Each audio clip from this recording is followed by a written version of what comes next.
উনি সফরে বেরিয়েছেন হাদিস কালেকশনের জন্য। প্রচন্ড শীতের রাত, উনি মাগরিবের নামাজ, এশারের নামাজ পড়ে একটা মসজিদে শুয়ে পড়লেন, আর শুয়ে শুয়ে হাদিস পড়তেছেন। কি পড়তেছেন? কথা বলেন। আর মনে মনে ভাবলেন রাতটা মসজিদে কাটায় দেই, ফজরের নামাজ পড়ে আবার বেরোবো। কিন্তু দারোয়ান এসে বলে মসজিদে থাকতে পারবেন না, ওঠেন। দারোয়ান আছে না? কথা কন। আহমদ ইবনে হাম্বল বললেন, আমি শুধু রাতটা থাকতে চাই, আমি তো ফজরেরও মুসল্লি, ফজর নামাজ পড়বো তো এই মসজিদে, আমার থাকতে দাও। দারোয়ান তো দেয় না, কেন? মসজিদে থাকার জায়গা না, যান মিয়া। উনি যে আহমদ ইবনে হাম্বল এটা চিনে নাই, থাকতে দেয় না। কি করবে এখন? উনি কাঁথা গুছিয়ে হাদিসের কিতাব নিয়ে কাঁধের মধ্যে ব্যাগ নিয়ে মসজিদ থেকে বেরোয় গেলেন। কি আর করবেন, প্রচন্ড শীত, আর কাঁপতেছেন, বুড়ো মানুষ। পথিমধ্যে দেখলেন বাজার। বাজার একজন খাব্বাজ, শাবুন খাব্বাজ, যুবক রুটি বিক্রেতা। সে রুটি বিক্রি করে, চুলার মধ্যে রুটি সেকে। সে যে সালাম দিল, আসসালামু আলাইকুম। যুবক বলে, ওয়ালাইকুম আসসালাম। আহমদ ইবনে হাম্বল বলে, যুবক আমার যাওয়ার জায়গা নেই, সফরে বেরিয়েছি, খুব শীতে কষ্ট পাচ্ছি, রাতে যদি তোমার এই চুলা থেকে একটু আগুন পোহাই কোনো সমস্যা? যুবক বলে, না না সমস্যা না, আহলান ওয়া সাহলান, খোশ আমদেদ, আসেন আসেন, আপনি আগুন পোহাইলে আমার সমস্যা কি? সুবহানাল্লাহ পড়েন। আল্লাহ শুকরিয়া করে উনি বসলেন আর আগুন পোহাচ্ছেন। আর খেয়াল করলেন যুবক রুটি বানায় আর পরে আস্তাগফিরুল্লাহ, রুটির দলা বানায় পরে আস্তাগফিরুল্লাহ, খামির বানায় আর পরে আস্তাগফিরুল্লাহ, রুটি নিয়ে উনুনের ভিতরে চুলার ভিতরে সেকা দেয় আর পরে আস্তাগফিরুল্লাহ। দোকানদারের কাছে কেউ আসলেই সে রুটি দেয় আর পরে আস্তাগফিরুল্লাহ। ক্রেতার কাছ থেকে টাকা নিয়ে ক্যাশ বক্সে রাখে আর কি পড়ে? আবার রুটি বানানো শুরু করে আর কি পড়ে? খালি এইটাই পড়তেছে। ইমাম আহমদ ইবনে হাম্বল তো অবাক, কিরে এটা আবার কেমন যুবক, খালি আস্তাগফিরুল্লাহ। উনি প্রশ্ন করলেন, যুবক ঘটনা কি? আসার পর থেকেই তোমার দেখতেছি তুমি রুটি বানাও, রুটি বিক্রি করো আর পড়ো আস্তাগফিরুল্লাহ, মালাকা ইয়া শাবাব।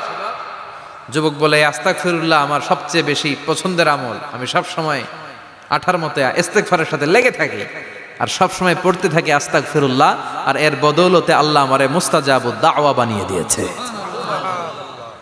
আহমদ ইবনে হাম্বল তো অবাক, আনতা মুস্তাজাবুদ দাওয়া, তুমি মুস্তাজাবুদ দাওয়া, রুটিওয়ালা।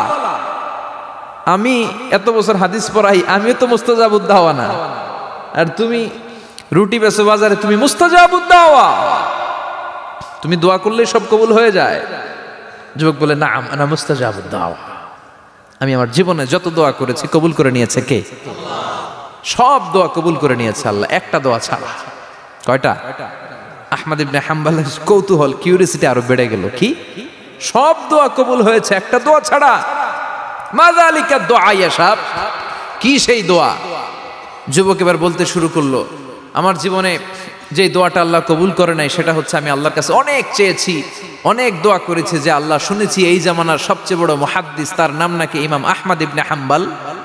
আল্লাহ তোমার কাছে আমার চাওয়া, আমি যেন এই ইমাম আহমদ ইবনে হাম্বলের দেখে মরতে পারি, আমি যেন ইমাম আহমদ ইবনে হাম্বলের হাতে হাত রেখে মুসাফা করতে পারি আর তার কপালে একটা চুমু এঁকে দিতে পারি। আহমদ ইবনে হাম্বল আবেগপ্রবণ হয়ে গেলেন, চোখের পানি ছেড়ে দিলেন, বললেন, যুবক তোমার এই দোয়াটাও কবুল হয়ে গিয়েছে। আহমদ ইবনে হাম্বলের দেখার সাক্ষাৎ পাওয়ার জন্য আহমদ ইবনে হাম্বলের বাড়িতে তোমার যাওয়ার দরকার নাই, আহমদ ইবনে হাম্বল তোমার দরবারে ছুটে এসেছে। আনা আহমদ ইবনে হাম্বল মুহাদ্দিসুদ দাহর, আমি নিজেই আহমদ ইবনে হাম্বল। যুবক চোখের পানি ছেড়ে দেয়, আহমদ ইবনে হাম্বল চোখের পানি ছেড়ে দেয়। যুবক চিৎকার মেরে ইমাম আহমদ ইবনে হাম্বলকে জড়িয়ে ধরে, হাতে হাত রেখে মুসাফা করে, কপালের মধ্যে চুমু খায় আর আল্লাহর শুকরিয়া করে বলে, ও ইমাম, আসলে এই দোয়াটাও আল্লাহ আজকে কবুল করে নিল। বিশ্বাস হয়? সবসময় ইস্তেগফার পড়লে আপনার দোয়াগুলোর এইভাবে কবুল করে নিবে কে? এই পাঁচটা জিনিস পাবেন সবসময় যদি ইস্তেগফারের সাথে লেগে থাকেন। রাজি আছেন তো? এই জন্য বিশ্বনবী সব সময় নামাজে সালাম ফিরানোর পরে পড়তেন আস্তাগফিরুল্লাহ। কি পড়তেন? তিনবার পড়তেন আস্তাগফিরুল্লাহ, আস্তাগফিরুল্লাহ, আস্তাগফিরুল্লাহ। পড়তে রাজি আছেন? ইস্তেগফারের অনেকগুলো আলফাজ আছে, সবচেয়ে ছোট ইস্তেগফার হচ্ছে এটা, আস্তাগফিরুল্লাহ, আস্তাগফিরুল্লাহ। আরো আছে আস্তাগফিরুল্লাহ আল্লাযী লা ইলাহা ইল্লা হুয়াল হাইয়ুল কাইয়্যুম আতুবু ইলাইহি, বিশ্বনবী বলেন এই ইস্তেগফারটা যদি কেউ পড়ে, আর তাওয়াল্লি মিন ইয়াউমিজ জাহাফ, যুদ্ধের ময়দান থেকে পালিয়ে আসা কবিরা গুনাহ। কি গুনাহ? কাফেরদের সাথে যুদ্ধ, আমি তাগড়া যুবক, তলোয়ার নিয়ে নেমেছি, আমার দেহের এক ফোঁটা রক্ত থাকা পর্যন্ত আমি যুদ্ধ চালিয়ে যাব, আমি ফিরে আসতে পারবো না, আইনটা কার? ফিরে আসলে কবিরা গুনাহ। বিশ্বনবী বলেন যুদ্ধের ময়দান থেকে ফিরে এসেছে এরকম কবিরা গুনাহ অবলম্বনকারীও যদি আস্তাগফিরুল্লাহ আল্লাযী লা ইলাহা ইল্লা হুয়াল হাইয়ুল কাইয়্যুম ওয়া আতুবু ইলাইহি পড়ে, ওই কবিরা গুনাহকারীকেও ক্ষমা করে দিবে কে? পড়তে রাজি আছেন তো? আবার সাইয়েদনা আবু বকর বললেন, ইয়া রাসূলুল্লাহ আল্লিমনি দুআআন আদউ বিহি ফি সালাতি, এমন দোয়া আপনি আমারে শিক্ষা দেন যেই দোয়াটা আমি নামাজে পড়তে পারি। বিশ্বনবী বললেন, পড়ো আল্লাহুম্মা ইন্নী যালামতু নাফসি যুলমান কাসীরান ওয়া লা ইয়াগফিরুয যুনুবা ইল্লা আনতা ফাগফিরলি মাগফিরাতাম মিন ইনদিক ইন্নাকা আনতাল গফুরুর রহিম। সুবহানাল্লাহ পড়েন। এটাও ইস্তেগফার। আমরা এটার বলে দোয়া মাসুরা, সালাম ফেরানোর আগে পড়ি না? যেখানেই ক্ষমা চাওয়ার কথা আছে ওইটারই কি বলে? ইস্তেগফার। আল্লাহুম্মা ইন্নী যালামতু নাফসি, আল্লাহ জুলুম করেছি, যুলমান কাসীরা, অনেক জুলুম, ওয়ালা ইয়াগফিরুয যুনুবা ইল্লা আনতা, তুমি ছাড়া এই গুনাহ ক্ষমা করার তো কেউ নাই, ফাগফিরলি মাগফিরাতাম মিন ইনদিক, তোমার দয়ায় আমারে ক্ষমা করে দাও, ইন্নাকা আনতাল গফুরুর রহিম, তুমি হলা ক্ষমাশীল। ঠিক কি না? এটাও ইস্তেগফার, এটাও পড়বেন। আর এই সব ইস্তেগফারের শ্রেষ্ঠ ইস্তেগফারের নাম সাইয়্যিদুল ইস্তেগফার। যত ইস্তেগফার হতে পারে এর মধ্যে সবচেয়ে শ্রেষ্ঠতম ইস্তেগফার নাম কি? কথা কন। বুখারীর বর্ণনা, শাদ্দাদ ইবনে আউস রাদিয়াল্লাহু তাআলা আনহু বর্ণনা করেন, এই সাইয়্যিদুল ইস্তেগফার দিনের বেলা যে পড়বে ওই দিনে মারা গেলে সে জান্নাতি। এই সাইয়্যিদুল ইস্তেগফার রাতের বেলা যে পড়বে ওই রাতে যদি ইন্তেকাল হয় ওই লোকটা জান্নাতি। মুখস্থ আছে না? কার কার মুখস্থ হাত তুলেন। মাশাআল্লাহ, তাবারাকাল্লাহ, মাশাআল্লাহ, মাশাআল্লাহ। আর যাদের নাই তাদের হোমওয়ার্ক, তাদের আল্লাহুম্মা আনতা রাব্বি লা ইলাহা ইল্লা আনতা খালাকতানি ওয়া আনা আবদুক ওয়া আনা আলা আহদিকা ওয়া ওয়া'দিকা মাস্তাতা'তু আউযু বিকা মিন শাররি মা সানা'তু আবুউ লাকা বিনি'মাতিকা আলাইয়া ওয়া আবুউ লাকা বিযামবি ফাগফিরলি ফাইন্নাহু লা ইয়াগফিরুয যুনুবা ইল্লা আনতা। সুবহানাল্লাহ পড়েন। আজকে রাতে পড়ছেন, মারা গেলে জান্নাতি। চিল্লায় পড়েন না আল্লাহু আকবার। এজন্য বিশ্বনবী বলেন আমার আগের গুনাহ মাফ, পরের গুনাহ মাফ, তারপরেও প্রতিদিন আমি 70 বার তওবা ইস্তেগফার পড়ি। আজকে থেকে পড়তে রাজি আছেন তো? বেশি বেশি ইস্তেগফার পড়া যাবে না? একটু প্রাণ খুলে দিল খুলে আওয়াজ করে পড়েন তো আস্তাগফিরুল্লাহ। আর জোরে পড়েন আস্তাগফিরুল্লাহ। আবার সবাই পড়েন আস্তাগফিরুল্লাহ। সব সময় তওবা ইস্তেগফার যারা পড়ে তাদেরকে পছন্দ করে কে? সব সময় জিকির করে করে জিহ্বাটারে যারা ভিজিয়ে রাখে তাদেরকেও পছন্দ করে কে? আল্লাহ বলেন ওয়াজকুর রাব্বাকা ফি নাফসিকা তাদাররুআন ওয়া খীফাতান ওয়া দুনাল জাহরি মিনাল কওলি বিল গুদুবি ওয়াল আসাল ওয়া লা তাকুম মিনাল গাফিলিন। সুবহানাল্লাহ পড়েন। আল্লাহ বলেন ওয়াজকুর রাব্বাকা ফি নাফসিক, আল্লাহরে মনে মনে ডাকো, তাদাররুআন ওয়া খীফা, আল্লাহর জিকির করতে আল্লাহ বলেছেন ফি নাফসিক। বুঝতেছেন না অর্থ? ফি নাফসিকা, মনে মনে আল্লাহর জিকিরটা করো। তাদাররুআন ওয়া খীফা, তাদাররুআন মানে বিনয়ের সাথে, with full of humility, submission and humbleness, বিনয়ের সাথে আল্লাহর ডাকো। ওয়া খীফা, গোপনে গোপনে ডাকো। দুনাল জাহারি মিনাল কওল, চিৎকার চেঁচামেচি করে ডেকো না। কার কথা? আওয়াজ করে জিকির করো না। এই যে আমরা মাহফিলে লা ইলাহা ইল্লাল্লাহর জিকির করে, এটা তালিমান। উদ্দেশ্য কি? তালিমের জন্য আওয়াজ করে জিকির জায়েজ আছে, কিন্তু ব্যক্তিগত জিকিরের যে ইবাদতটা এটা আস্তে আস্তে হইতে হবে, এটা ভদ্রভাবে হতে হবে, চিল্লাচিল্লি করে নয়। আবার তালিমের জিকির ওইটাও ভদ্রভাবে। ইন্নাল্লাহা জামিল ইউহিব্বুল জামাল, আমার আল্লাহ সুন্দর, আমার আল্লাহর জিকিরের মধ্যেও সৌন্দর্য আছে না নাই? কিন্তু এদেশে জিকিরের ভেতরে লাফালাফি আছে না নাই? বেশি না কম? কি বসেন বসেন, হ্যাঁ বসে যান তো, অনেক ধরনের আছে জিকির। হ্যাঁ বসেন বসেন, বসে যান। হ্যাঁ হাইবার আলী, এটা কি আবার জালালি? তো এই যে ইন্নাল্লাহা জামিল ইউহিব্বুল জামাল, আমার আল্লাহ সুন্দর, আমার আল্লাহর জিকিরের মধ্যেও সৌন্দর্য আছে না নাই? তালিমের উদ্দেশ্যে সবাই মিলে জিকির করা যায়, কিন্তু চিল্লাফাল্লা করা যাবে না, লাফালাফি করা যাবে না, মাথা ডানে বায়ে ঝোলানো যাবে না, ঠিক কি না? কিন্তু লাফালাফির জিকির আছে না নাই? লাফাইতে লাফাইতে, হ্যাঁ, গাছের আগায় বাঁশের আগায়, আবার যিনি জিকির পরিচালনা করে ওনার কান্দে যাই ওঠে, আছে না নাই? বিশ্বনবী সাহাবীদের নিয়ে জিকির করছেন, সাহাবারা লাফাতে লাফাতে খেজুর গাছের আগায়, হাদিসে আছে না এটা? বিশ্বনবী সাহাবাদেরকে নিয়ে জিকির করছেন, লাফাতে লাফাতে আবু বকর বিশ্বনবীর কান্দের উপরে, আছে হাদিসে আছে। এটা জিকির নয়। কি সুন্দর দেখেন, ইসলাম বোঝা কত সহজ। ওয়াজকুর রাব্বাকা ফি নাফসিকা তাদাররুআ ওয়া খাইফা, গোপনে জিকির করো, ভদ্রতার সাথে বিনয়ের সাথে জিকির করো। ওয়ালা তাকুম মিনাল গাফিলিন দুনাল জাহারি মিনাল কওল, চিৎকার চেঁচামেচি করে জিকির করো না। যারা চিকফাল দিয়ে হই হই হই হই করে, আছে না? হই হই হই হই হই হইয়ের ভিতরে আল্লাহর নাম আছে, হ্যাঁ? এই যে হুই হাই হুই হাই এই স্টাইলের যে জিকির, এটার ভিতরে আমার আল্লাহর নাম আছে? আল্লাহর নাম যদি না থাকে ওইটা জিকির হবে? কথা বলেন। বিষ্ণু বললেন, খবরদার, চিৎকার চেঁচামেচি করে লাফালাফি করে যারা জিকির করে এরা মনে করে আল্লাহ কানে শোনে না। কথা বলেন। আপনি গোপনেও আল্লাহর ডাকলে আপনার ডাকে সাড়া দিবে কে? এজন্য রাব্বুল আলামিন বলেন, ফাযকুরুনি আযকুরকুম ওয়াশকুরুলি ওয়ালা তাকফুরুন।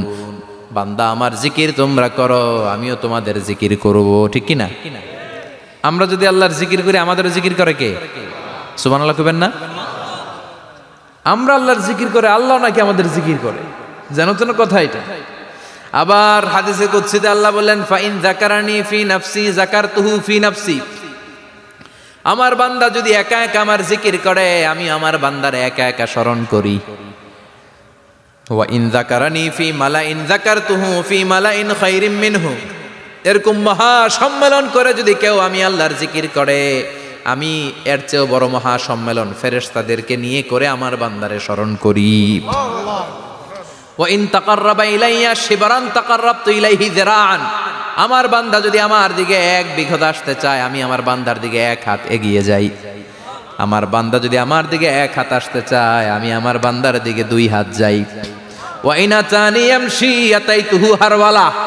আমার বান্দা যদি আমার দিকে হেঁটে হেঁটে আসতে চায়, আমি আমার বান্দার দিকে দৌড়ে দৌড়ে যাই। সুবহানাল্লাহ পড়েন। এজন্য বিশ্বনবী বলেন, লা ইয়াজালু লিসানুকা রাতবাম মিন যিকরিল্লাহ। আল্লাহর জিকির দিয়ে জিহ্বাটারে ভিজিয়ে রাখবা। কার কথা? চিল্লায় বলেন, কার কথা? সবসময় আল্লাহর জিকির করতে রাজি আছেন তো? সবচেয়ে শ্রেষ্ঠ জিকির বিশ্বনবী বললেন, আফদালু যিকরি লা ইলাহা লা ইলাহা লা ইলাহা ইল্লাল্লাহু মুহাম্মাদুর রাসূলুল্লাহ সাল্লাল্লাহু। সবচাইতে শ্রেষ্ঠ জিকির লা ইলাহা, এর চেয়ে শ্রেষ্ঠ জিকির আছে? কথা বলেন। বিশ্বনবী বললেন, মান ক্বালা লা ইলাহা ইল্লাল্লাহ সিদকান মিন কলবিহি, একনিষ্ঠতার সাথে অন্তর থেকে কেউ যদি জীবনে একবার বলে লা ইলাহা ইল্লাল্লাহ, দাখালাল জান্নাহ। তার যদি পাপ থাকে, অন্যায় থাকে, ওই পাপ আর অন্যায়ের শাস্তিগুলার পরে কোনো না কোনো দিন আমার ওই বান্দা জান্নাতে ঢুকবে। একবার যদি খালিসান মিন কলবিহি সে পড়ে লা ইলাহা ইল্লাল্লাহ, তার জন্য জান্নাতকে অবধারিত করে দিয়েছে কে? আবার এটার নাম আল্লাহ দিয়েছে কালিমায়ে। কথা বলেন। দরাবাল্লাহু মাসালান কালিমাতান তাইয়িবাতান কাশাজারাতিন তাইয়িবাতিন আসলুহা সাবিতুন ওয়া ফারউহা ফিস সামা। সুবহানাল্লাহ। পবিত্র বাণী এটা কালিমায়ে তাইয়িবা। আবু সাঈদ আল খুদরি থেকে বর্ণিত, মুস্তাদরেকে হাকিম আর সহিহ ইবনে হিব্বানে এসেছে। বিশ্বনবী বলেন, মুসা আলাইহিস সালাম আল্লাহর একবার প্রশ্ন করলেন, ইয়া রাব আল্লিমনি দুআআন আদউ বিহি। আপনি আমার এমন একটা জিকির শিক্ষা দেন যেই জিকির দিয়ে আমি শুধু আপনার জিকির করব, কেউ এই জিকির করতে পারবে না। এই জিকির জানবো শুধু আমি, আর জানবেন। কথা কোন? প্রশ্ন করছে কে? হ্যাঁ, কাকে করেছে? আল্লাহ এমন একটা জিকির শিখান যেই জিকির কেউ জানে না, আমি জানবো, আর ওই জিকির দিয়ে প্রাণ ভরে আপনারে ডাকবো। আল্লাহ বললেন, মুসা পড়ো লা ইলাহা লা ইলাহা ইল্লাল্লাহু মুহাম্মাদুর রাসূলুল্লাহ। মুসা আলাইহিস সালাম বললেন, আল্লাহ চাইলাম কি, কইলেন কি? লা ইলাহা তো জাতীয় জিকির, এটা তো আন্তর্জাতিক জিকির, এটা জানে না এমন কেউ নাই। এমনকি হিন্দু ভাইরাও জানে, কথা কন। আল্লাহ আমি তো চাইছিলাম এক্সক্লুসিভ, আমার জন্য স্পেশাল, এর চেয়ে সুন্দর আর কেউ জানবে না, এত সুন্দর একটা জিকির আপনি দিবেন, এটা আমি ডাকবো আপনারে আর আপনি শুনবেন। আল্লাহ বললেন, মুসা এর চেয়ে দামি আমার কাছে নাই। লাউ তাদউ লা ইলাহা ইল্লাল্লাহ ফি কাফা, লা ইলাহা রে যদি মুসা এক পাল্লায় রেখে দাও, ওয়াস সামাওয়াতু সাবউ ওয়াল আরদিন, সাত আকাশ সাত জমিন যদি আরেক পাল্লায় রেখে দাও, লা ইলাহা এক পাল্লায়, সাত আকাশ সাত জমিন আরেক পাল্লায় ওজন যদি দাও, লা রাজাহাত কাফাতু লা ইলাহা ইল্লাল্লাহ, মুসা দেখবা মুহূর্তের মধ্যে লা ইলাহা ইল্লাল্লাহর পাল্লা ভারী হয়ে গেছে। সাত আকাশ সাত জমিন এক পাল্লায়, শুধু লা ইলাহা ইল্লাল্লাহ এক পাল্লায়, মুহূর্তে লা ইলাহার পাল্লাটারে ভারী করে দিবে কে? এটা বিপ্লবী বাণী। আমরা এটার ভিক্ষার মধ্যে লাগাইছি।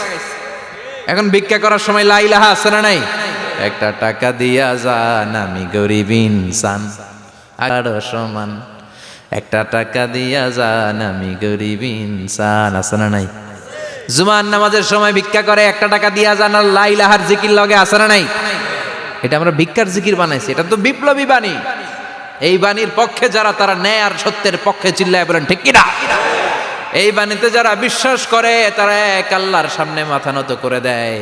গোটা পৃথিবীর কোন শক্তির সামনে ওই মাথা নত হয় না, ঠিক কিনা? এই লা ইলাহা যারা আমরা মানি, আল্লাহ ছাড়া কারো সামনে মাথা নত করব? কোন শক্তি আমাদের মাথা নত করাতে পারে? এই কালেমার আন্দোলন যারা করে, তারা আল্লাহ ছাড়া পৃথিবীর কাউরে ভয় পায় না। আর তারা চায় কালেমার পতাকা পৃথিবীর মধ্যে যেন পথ করে উড়ে, ঠিক কিনা? বাংলার জমিনে কালেমার পতাকা উড়ুক, আমরা চাই কি চাই না? কোনো একদিন এ দেশের আকাশে কালিমার পতাকা উড়বে, সেদিন সবাই খোদাই বিধান পে দুঃখ বেদনা ভুলবে। কোনো একদিন এ দেশের আকাশে কালিমার পতাকা উড়বে, সেদিন সবাই খোদাই বিধান পে দুঃখ বেদনা ভুলবে। চিৎকার করে বলেন ঠিক কিনা? এই কালেমার সমাজ যদি হয়, ওই সমাজে কেউ লাঞ্ছিত হবে না, ওই সমাজে কোনো নারী নিগৃহীতা হবে না, ওই সমাজের কোনো কাজের মেয়েরা ধর্ষিতা হবে না, ওই সমাজে দুর্নীতি থাকবে না, ঘুষ থাকবে না, চাঁদাবাজি থাকবে না, টেন্ডারবাজি থাকবে না। সমাজটারে শান্তি দিয়ে সমৃদ্ধ করে দিবে কে? এজন্য সব সময় জিকির করতে হবে একজনের, চিল্লায় বলেন তিনি কে? শ্রেষ্ঠ জিকির হচ্ছে লা ইলাহা। করতে রাজি আছেন? সব সময় জিকিরটা করতে রাজি আছেন? Every night and every day, every night and every day, never forget to say la ilaha illallah, never forget to say la ilaha illallah. পড়েন, every night and every day, every night and every day, never forget to say la ilaha illallah, never forget to say la ilaha illallah, never forget to say la ilaha illallah. When you're walking down the street, use your time and repeat, and say in every heartbeat la ilaha illallah. When you're walking down the street, use your time and repeat, and say in every heartbeat La ilaha illallah. Every night and every day, every night and every day, never forget to say La ilaha illallah. চিল্লায় বলেন ঠিক কিনা? দিনে রাতে যে কোনো মুহূর্তে আমাদের জিহ্বার মধ্যে থাকবে কি? কথা বলেন, জিহ্বায় থাকবে কি?